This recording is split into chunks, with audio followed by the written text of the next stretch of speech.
तो दोस्तो आज जेवणाला काय आहे ते बघूया. मला आज भूक लई लागलेली आहे.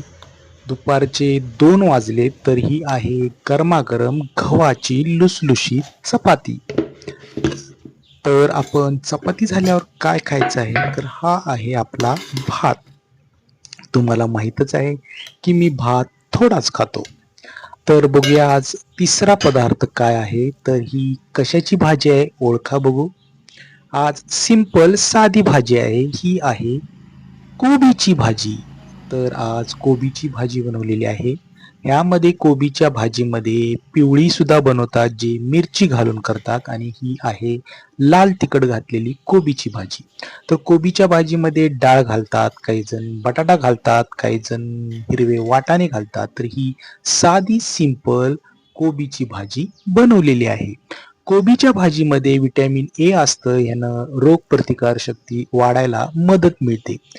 तर चला आपण आज कोबीची भाजी खाऊया आणि चौथा पदार्थ काय आहे तो बघूया.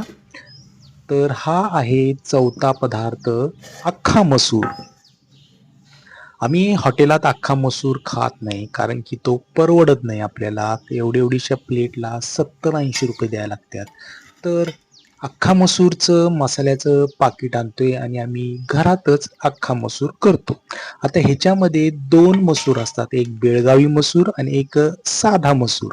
साधा मसूर हा मोठा असतो आणि बेळगावी मसूर हा चवीला छान असतो आणि छोटा असतो. तर बेळगावी मसूर आणतो आम्ही, तो जरा महाग असतो. तर हे आहे अख्खा मसूरची भाजी. आणि बघूया हे ताटाला काय काय लावलेलं आहे. कोबीची भाजी, चपाती आणि हे आहे कारल्याचं कुरकुरीत. तुम्हाला मागच्या व्हिडिओला सांगितलेलं की कारल्याचं कुरकुरीत कसं बनवायचं ते. तर हे थोडंसं शिल्लक होतं कालचं. हे जरा गरम केलं आणि कारल्याचं कुरकुरीत आपलं तोंडी लावायला ठेवलेलं आहे. तर चपाती, भात, कोबीची भाजी, कारल्याचं कुरकुरीत आणि अख्खा मसूर. तर चला मंडळी जेवायला. Thank you.